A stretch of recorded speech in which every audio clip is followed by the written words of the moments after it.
नमस्कार दोस्तों, मैं राजेंद्र चौधरी स्वागत करता हूं आप सभी का अपने YouTube channel toppers education Rajasthan में।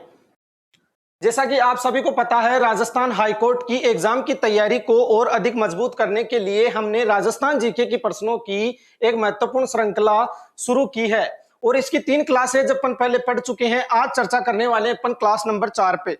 तो आ जाइए और फटाफट से जुड़ जाइए, बिना किसी टाइम वेस्टेज किए हम अपनी क्लास को शुरू करने जा रहे हैं। देखिए दोस्तों, आज का अपना पहला क्वेश्चन है, निम्नलिखित ठिकानों में से किसने चौरी कर लगाया था।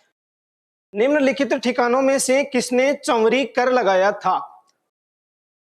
ऑप्शन में दिए हुए हैं कुचामन, डीडवाना, बेसरोडगढ़ और बिजोलिया। चौरी कर क्या है दोस्तों, सबसे पहले अपन इसके बारे में चर्चा करेंगे। जो चौरी कर है ये एक विवाह कर है, ये एक विवाह से संबंधित कर है, विवाह से संबंधित कर है। अतः ये क्या हो गया, एक विवाह कर हो गया। और इस पर किसके विवाह पे ये कर लगाया जाता था, ये कर लगाया जाता था दोस्तों लड़की के विवाह पर। लड़की के विवाह पर जो कर लगाया गया, लड़की के विवाह पर जो कर लगाया गया वो चौरी कर था। और इस कर के रूप में किसानों से 5 रुपए वसूले जाते थे। किसानों से 5 रुपए इस कर के रूप में वसूले जाते थे। अतः चौरी कर क्या है, एक विवाह कर है। यह लड़की के विवाह पर लिया जाता था और इसकी राशि थी वो 5 रुपए थी और राजस्थान के किसानों से यह कर लिया जाता था। यह कर किस ठिकाने में लगाया गया, क्वेश्चन है अपना, चौरी कर किस ठिकाने में लगाया गया। तो यह कर दोस्तों बिजोलिया ठिकाने में लगाया गया। बिजोलिया ठिकाने का एक ठिकानेदार था जिसका नाम था राव कृष्ण सिंह।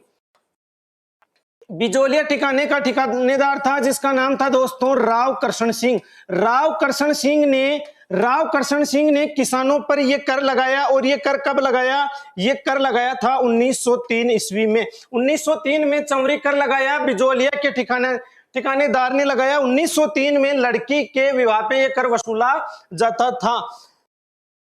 अगला क्वेश्चन है, निम्नलिखित में से कौन सा सिंचाई परियोजना और जिला सही सुमेलित नहीं है। अर्थात एक तरफ राजस्थान की सिंचाई परियोजनाएं दी हुई है और दूसरी तरफ है इनसे संबंधित जिले दिए हुए हैं। क्वेश्चन पूछा जा रहा है कि कौन सा सही सुमेलित नहीं है।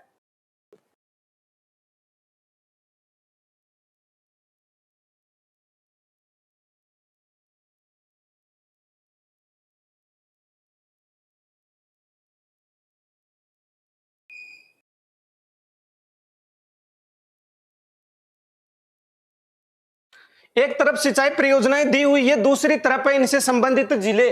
देखिए परवन जो लिफ्ट परियोजना है ये कहां पर है, जयपुर में है क्या, नहीं। परवन लिफ्ट परियोजना का जो संबंध है ये राजस्थान के 12 जिले से है। अतः कौन सा सही सुमेलित नहीं हुआ, पहला देखो परवन जो लिफ्ट परियोजना है ये 12 जिले की सिंचाई परियोजना है, जबकि इसके सामने जिले का नाम जयपुर दिया हुआ है। अतः अपना राइट उत्तर रहेगा परवन सिंचाई परियोजना जयपुर। सावन भादो परियोजना कोटा में है। कमला अंबा और सोम परियोजना डूंगरपुर की है। सोम कागदर परियोजना उदयपुर की है। अतः क्वेश्चन के अकॉर्डिंग अपना उत्तर रहेगा परवन लिफ्ट परियोजना जयपुर। अगला क्वेश्चन है दोस्तों, खस की घास मुख्य रूप से राजस्थान में कहां पाई जाती है। खस क्या है, खस एक प्रकार की घास है और ये राजस्थान में कौन सी जगह पाई जाती है। तो खस जो घास है दोस्तों ये राजस्थान के भरतपुर जिले में, भरतपुर टोंक, राजस्थान के भरतपुर, टोंक, सवाई माधोपुर, राजस्थान के भरतपुर, टोंक, सवाई माधोपुर जिलों में ये घास पाई जाती है। ये एक प्रकार की सुगंधित घास है। ये एक प्रकार की सुगंधित घास है जिसका उपयोग, ये क्या है दोस्तों, सुगंधित घास है जिसका उपयोग इत्र बनाने में,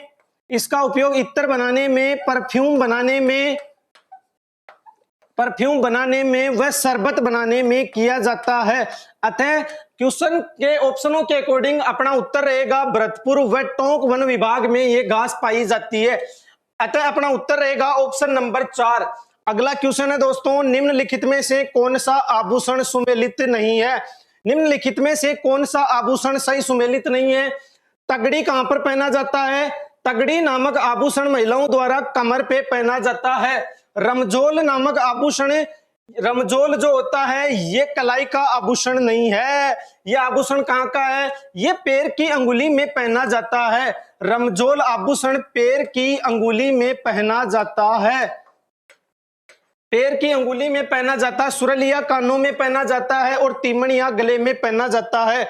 अतः रमजोल सही सुमेलित नहीं है, सामने कलाई दिया हुआ है, जबकि रमजोल पैर की अंगुली में पहना जाता है। यह अंगूठी के प्रकार का एक आभूषण होता है जिसमें पायल की तरह आवाज भी निकलती है।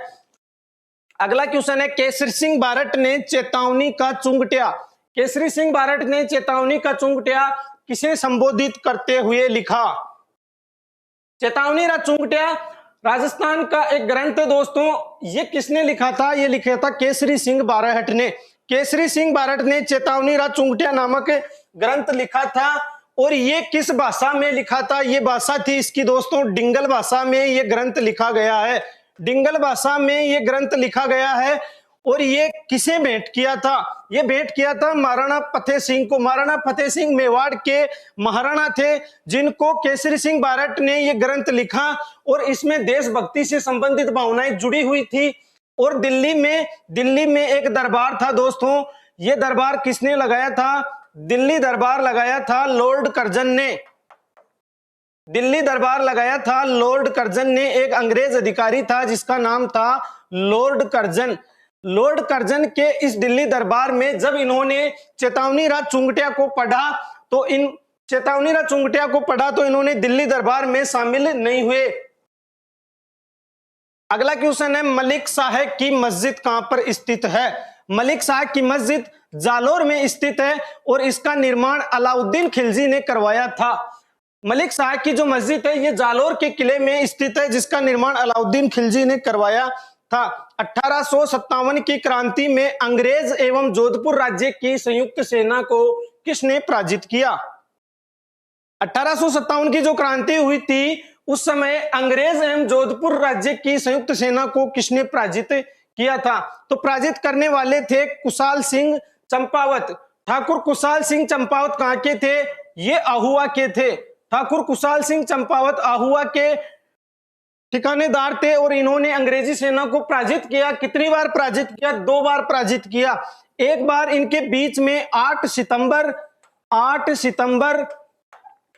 1857 को बिथोड़ा का युद्ध हुआ। 8 सितंबर 1857 को बिथोड़ा का युद्ध हुआ, जिसमें एक अंग्रेज अधिकारी हितकोट की हत्या कर दी गई। एक अंग्रेज अधिकारी हितकोट की हत्या कर दी। 10 दिन बाद पैट्रिक लॉरेंस, 10 दिन बाद यानी कि 18 सितंबर 1857 को पैट्रिक लॉरेंस था, राजस्थान का एजीजी था पैट्रिक लॉरेंस। राजस्थान के एजीजी पैट्रिक लॉरेंस व कुशाल सिंह के बीच में युद्ध हुआ। जिसमें एजीजी पैट्रिक लॉरेंस को इन्होंने पराजित किया और एक अंग्रेज पॉलिटिकल एजेंट था जोधपुर का जिसका नाम था मोक मेसन।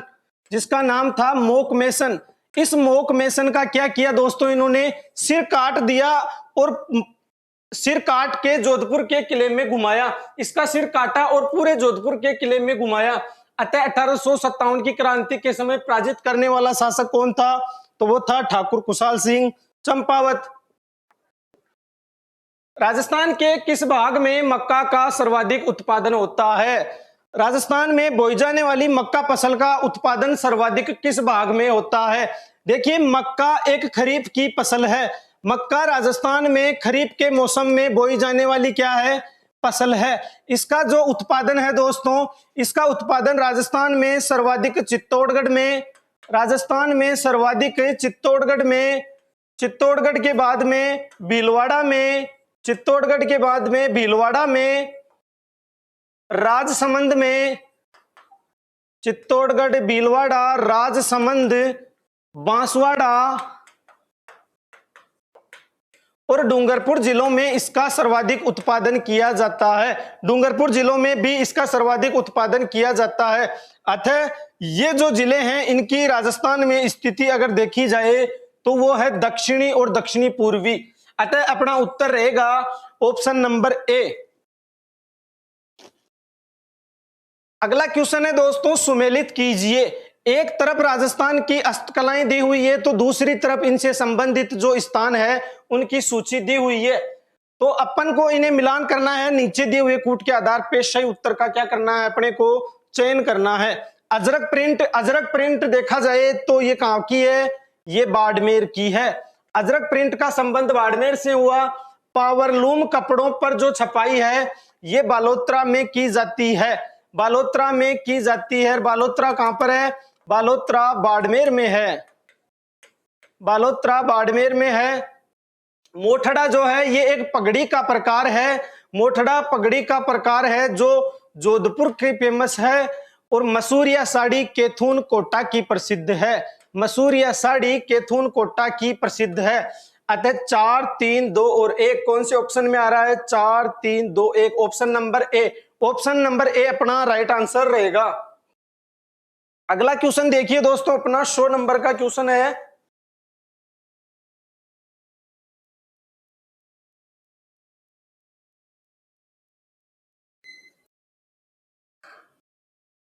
क्वेश्चन है, कथनों को ध्यानपूर्वक पढ़िए और नीचे दिए हुए कूट के आधार पे सही विकल्प का आपको क्या करना है, चयन करना है। पहला कथन है, टीकाराम पालीवाल राजस्थान में एकमात्र ऐसे मुख्यमंत्री हैं, एकमात्र ऐसे मुख्यमंत्री हैं जो उप मुख्यमंत्री भी रहे हैं। अर्थात कहना यह चाह रहा है कि टीकाराम पालीवाल मुख्यमंत्री भी थे और उप मुख्यमंत्री थे, एकमात्र ऐसे व्यक्ति हैं जो दोनों पदों पे रहे हैं। बिल्कुल सही बात है। हरिशंकर बाबड़ा राजस्थान में अब तक सबसे लंबे समय तक रहने वाले उप मुख्यमंत्री हैं। अतः अपने दोनों कथन ही क्या है, सही है। तो दोनों कथन सही वाला ऑप्शन कौन सा है, ऑप्शन नंबर 4 अपना उत्तर रहेगा, ऑप्शन नंबर 4। अगला क्वेश्चन है दोस्तों, बडार क्या है। बडार, राजस्थान के रीति रिवाजों में बडार शब्द किसके लिए प्रयुक्त होता है या बडार किसे कहा जाता है। तो जो बडार है दोस्तों ये एक सामूहिक प्रतिभोज को कहा जाता है, बारात को दिया जाने वाला सामूहिक भोज क्या कहलाता है, बडार कहलाता है। अतः विवाह पर आयोजन जो भोज होता है वो क्या कहलाएगा, बडार कहलाएगा।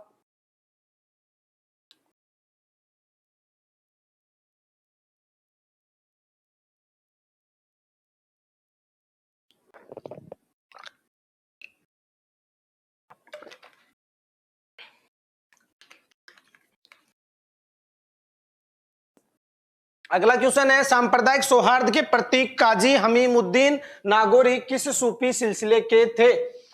तो काजी हमीमुद्दीन नागौरी हैं, ये चिश्ती सिलसिले के थे। ये कौन से सिलसिले के थे, ये चिश्ती सिलसिले के थे। और इन्हें दोस्तों सुल्तान ए तारकिन की उपाधि भी थी। इन्हें क्या उपाधि थी, इन्हें उपाधि थी सुल्तान ए तारकिन के नाम से भी जाना जाता था। सुल्तान ए तारकिन के नाम से किन्हें जाना जाता था, तो वो जाना जाता था हमीदुद्दीन नागौरी को, और ये चिश्ती सिलसिले के थे। अगला क्वेश्चन है, भारत की प्रथम जैतून रिफाइनरी राजस्थान में कहां पर स्थापित की गई। भारत की जो प्रथम जैतून रिफाइनरी है दोस्तों ये राजस्थान में लूणकरणसर में स्थापित की गई। कब स्थापित की गई, तो ये की गई थी 3 अक्टूबर को, 3 अक्टूबर सन 2014 में ये रिफाइनरी लगाई गई। कहां पे लगाई गई, लूणकरणसर में। और लूणकरणसर पड़ता है बीकानेर जिले में। बीकानेर के लूणकरणसर में भारत की पहली जैतून रिफाइनरी 3 अक्टूबर 2014 को स्थापित की गई। और इसके द्वारा जो ऑयल बनाया जा रहा था, बनाया जाएगा, उसका नाम है दोस्तों राज ओलिव। ब्रांड का नाम क्या था, राज OLIVE, राज ओलिव ऑयल। ब्रांड का नाम क्या रहेगा, राज ओलिव ऑयल। 3 अक्टूबर 2014 को लूणकरणसर बीकानेर में स्थापित की गई। भारतीय लोक कला मंडल संस्थान कहां पर स्थित है। भारतीय जो लोक कला मंडल संस्थान है दोस्तों ये उदयपुर में स्थित है, उदयपुर में स्थित है। तथा इसकी जो स्थापना है वो देवीलाल सामर ने की थी। इसकी स्थापना की अगर बात की जाए तो देवीलाल सामर के द्वारा स्थापना की गई। स्थापना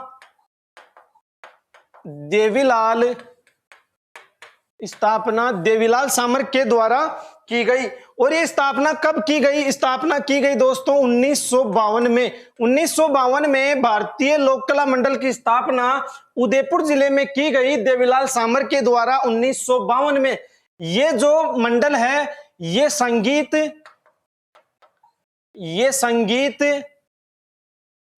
लोकगीत, संगीत व लोक गीतों के ऊपर अनुसंधान का कार्य करता है। यहां पर जो ये लोक कला मंडल है दोस्तों, ये मध्य प्रदेश, गुजरात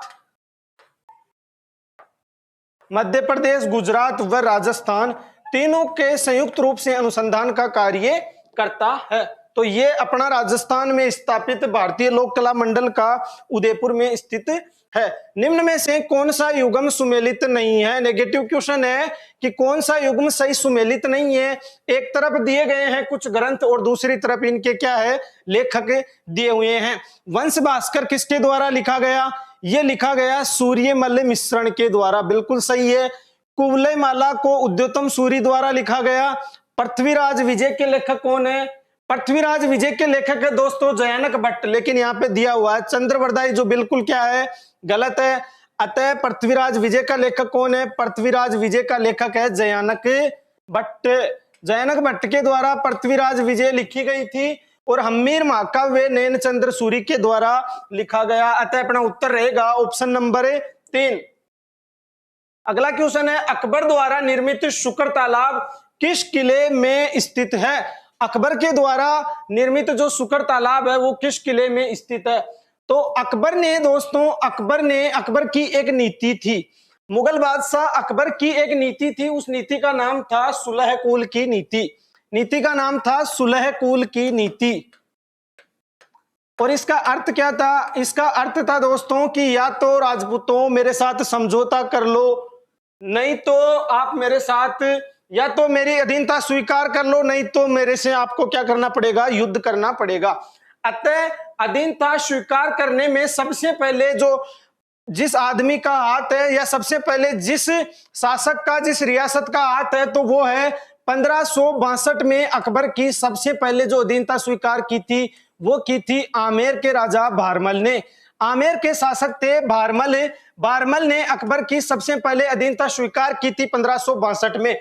अकबर ने भारमल के सहयोग से राजस्थान की अन्य रियासतों व शासकों को अधीनता स्वीकार कराने के लिए एक दरबार लगाया, और उस दरबार का नाम था दोस्तों, उस दरबार का नाम था नागौर दरबार। उस दरबार का नाम था नागौर दरबार। ये कब लगाया? ये नागौर दरबार लगाया था इसने 1570 में। नागौर दरबार लगाया था 1570 ईस्वी में। इस 1570 ईस्वी में नागौर दरबार लगाया, क्यों लगाया गया? राजपूतों की रियासतों को अधीनता स्वीकार कराने के लिए। और इसकी याद में या प्रतीक चिन्ह के रूप में इसने शुक्र तालाब का निर्माण भी करवाया था। कहां पे करवाया था? नागौर में करवाया था। अगला क्वेश्चन है, 4 हाथों वाले लोक देवता किसे कहा जाता है? राजस्थान में 4 हाथों के लोक देवता किसे कहा जाता है? तो 4 हाथ किसी देवता के नहीं होते, लेकिन वीर कल्लाजी को 4 हाथों वाले लोक देवता कहा गया है। अब वो क्यों कहा गया है? 1567 ईस्वी में जब मेवाड़ के महाराणा उदय सिंह व अकबर के बीच में युद्ध हुआ, तो उदय सिंह के 2 सेनापति थे, जिनका नाम था, एक का नाम था जयमल और दूसरे का नाम था दोस्तों फत्ता। जयमल फत्ता 2 इसके बहादुर सेनापति थे। 1567 में अकबर और उदय सिंह के बीच में युद्ध होता है। उस समय जयमल का भतीजा था, भतीजे का नाम था कल्लाजी। इनके भतीजे का नाम था कल्लाजी, जिनका मूल नाम था जेतमलोत राठौड़। इनका क्या था? मूल नाम था। इस युद्ध में कल्लाजी का सिर धड़ से अलग हो जाता है, तो ये अपने चाचा जयमल को अपने कंधों पे बिठा के लड़ते हैं। जब दूर से देखते हैं तो 4 हाथ दिखते हैं, अतः तभी से इनको कहने लग गए 4 हाथों वाले लोक देवता। कल्लाजी का जो जन्म है वो सामियाना नागौर में हुआ था। कल्लाजी का जन्म सामियाना गांव नागौर में हुआ। सामियाना गांव नागौर मेड़ता में ये गांव पड़ता है। सामियाना नागौर में कल्लाजी का जन्म हुआ। इनकी जो रणस्थली है वो रनेला में है। रनेला में इनका मुख्य स्थल है। अगला क्वेश्चन है, फल्गुबाई का संबंध किस लोक नृत्य से है? बहुत ही महत्वपूर्ण क्वेश्चन है दोस्तों, बार बार एग्जाम में ये क्वेश्चन पूछा जा रहा है, बार बार रिपीट किया जा रहा है इस क्वेश्चन को कि फल्गुबाई का संबंध राजस्थान के किस लोक नृत्य से है? फल्गुबाई का संबंध चरी लोक नृत्य से है। चरी जो लोक नृत्य है ये राजस्थान में गुर्जर जाति द्वारा किया जाता है। गुर्जर जाति द्वारा चरी नृत्य किया जाता है तथा यह केवल महिलाओं का नृत्य है। इस नृत्य में महिलाएं भाग लेती है, अतः ये महिलाओं का नृत्य है। फल्गुबाई इस नृत्य की प्रसिद्ध नृत्यांगना है और इनका संबंध राजस्थान में किशनगढ़ अजमेर से है। किशनगढ़ अजमेर से इनका क्या है? संबंध है। किशनगढ़ अजमेर की फल्गुबाई चरी नृत्य की प्रसिद्ध नृत्यांगना है। ये नृत्य गुर्जर जाति का प्रसिद्ध नृत्य है जिसमें केवल महिलाएं भाग लेती है। भरतपुर राज्य प्रजा संघ की स्थापना, भरतपुर राज्य प्रजा संघ की स्थापना कब हुई? भरतपुर प्रजा संघ अलग है और प्रजा मंडल अलग है। प्रजा मंडल की अगर स्थापना की बात करूं तो 1938 में भरतपुर प्रजा मंडल की स्थापना हुई। ये की थी किशनलाल जोशी ने। किशनलाल जोशी ने भरतपुर प्रजा मंडल की स्थापना की थी, जबकि प्रजा संघ की स्थापना 1928 में हुई थी। दोनों अलग अलग है, अलग अलग याद करना पड़ेगा। अगला क्वेश्चन है, साहिबुद्दीन नामक चित्रकार को मेवाड़ के किस शासक का संरक्षण प्राप्त था? जो साहिबुद्दीन नामक एक चित्रकार है दोस्तों, ये किस शैली से संबंधित है? तो ये राजस्थान में मेवाड़ शैली से संबंधित है। मेवाड़ शैली का प्रमुख चित्रकार कौन है? साहिबुद्दीन है। साहिबुद्दीन को महाराणा जगत सिंह प्रथम का संरक्षण प्रदान है तथा ये इस शैली के प्रमुख चित्रकार हैं और इनके द्वारा जो चित्र बनाए गए उनमें से एक तो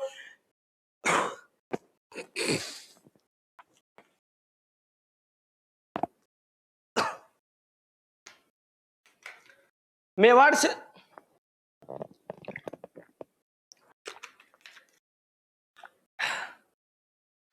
शैली के प्रमुख चित्रकार हैं। इनके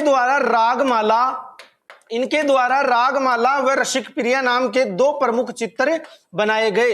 एक रागमाला है, दूसरा रसिक प्रिया है। अतः इनको महाराणा जगत सिंह प्रथम में के शासक का क्या था? संरक्षण प्रदान था। अगला क्वेश्चन है, नाथद्वारा का मूल नाम क्या था? नाथद्वारा राजसमंद जिले में पड़ता है जहां पर श्रीनाथ जी का प्रसिद्ध मंदिर स्थित है। इसका प्राचीन नाम क्या था? तो प्राचीन नाम था सिहाड़।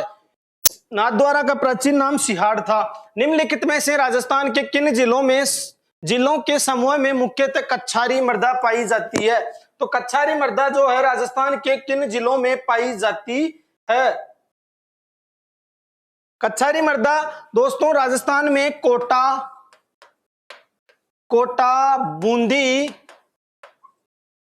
में, बूंदी में, धौलपुर में, दौसा में और सवाईमाधोपुर जिलों में ये पाई जाती है। कच्छारी जो मृदा है ऑप्शन के अकॉर्डिंग देखा जाए तो कोटा और बूंदी, ऑप्शन नंबर 3 अपना सही आंसर रहेगा। अगला क्वेश्चन है दोस्तों, जोती हुई कृषि भूमि का साक्ष्य राजस्थान में किस सभ्यता से प्राप्त हुए?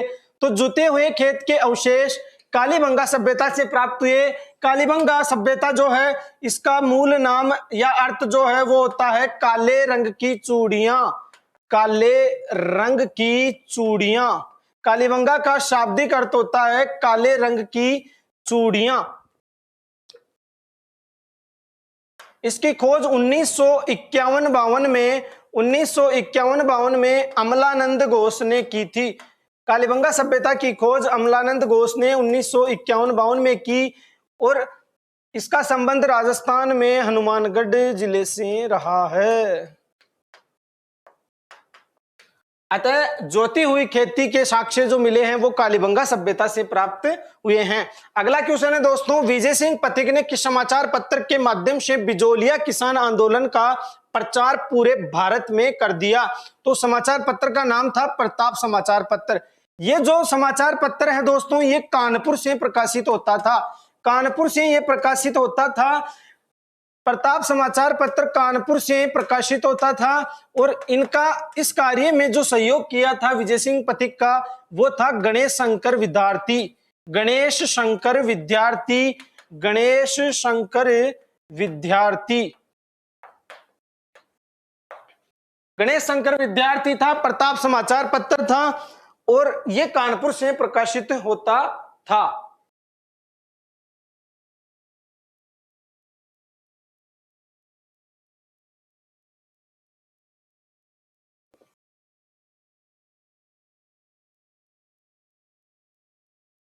निम्नलिखित में से कौन से बालुका स्तूप प्रचलित पवनों की दिशा के समानांतर विकसित होते हैं? राजस्थान के कुछ बालुका स्तूप दिए हुए हैं तथा यह क्वेश्चन पूछा जा रहा है कि बालुका स्तूप बताइए वो जो पवन स्तूप प्रचलित पवन की दिशा के समानांतर बनते हैं।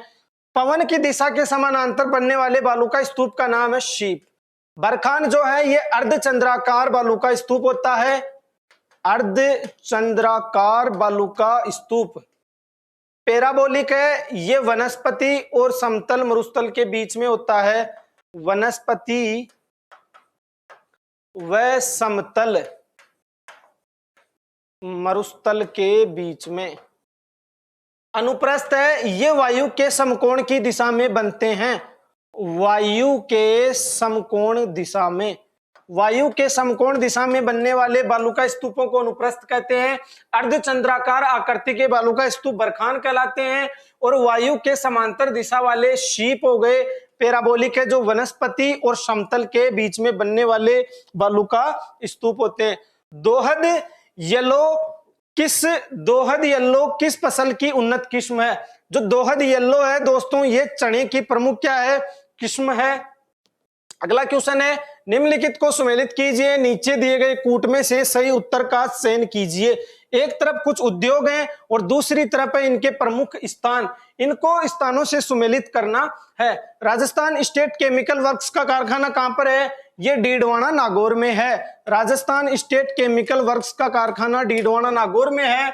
हाईटेक ग्लास फैक्ट्री है वो धौलपुर में है और मेवाड़ शुगर मिल्स भूपाल सागर उदयपुर में है। मेवाड़ शुगर मिल्स का जो कारखाना है दोस्तों, ये कहां पर है? भोपाल सागर उदयपुर में है। जेके सीमेंट का जो कारखाना है वो निम्बाहेड़ा चित्तौड़गढ़ में है। निम्बाहेड़ा चित्तौड़गढ़ में जेके सीमेंट का कारखाना है। मेवाड़ शुगर मिल्स का भोपाल सागर में है। हाईटेक ग्लास फैक्ट्री धौलपुर में है और Rajasthan state chemical works Didwana Nagaur में है। अतः ये बिल्कुल सही सुमेलित है। उत्तर रहेगा अपना ऑप्शन नंबर 2, 1, 2, 3 और 4। अगला क्वेश्चन है दोस्तों, और आज की क्लास का अपना लास्ट क्वेश्चन। कोपेन के जलवायु वर्गीकरण के अनुसार जालोर, सीकर, नागौर और झुंझुनू निम्नलिखित में से किस जलवायु प्रदेश में आते हैं? तो ये जो जिले हैं दोस्तों, ये जो जिले हैं जालोर, सीकर, नागौर, झुंझुनू, ये शेखावाटी के जिले हैं, इनमें अधिकांश अतः ये BSHW में शामिल हैं। कोपेन के जलवायु वर्गीकरण के अनुसार BSHW में ये शामिल हैं। तो ये आज की अपनी क्लास थी दोस्तों। मैं फिर से आपको कहना चाहूंगा कि इससे पहले अपनी 3 क्लासेज और हो चुकी है। आप उन क्लासों को एग्जाम में हॉल में बैठने से पहले एक बार जरूर देख के जाएं, क्योंकि वहां से क्वेश्चन एग्जाम में फंसने वाले हैं। मिलते हैं अपन अगली क्लास में, तब तक के लिए सभी को धन्यवाद।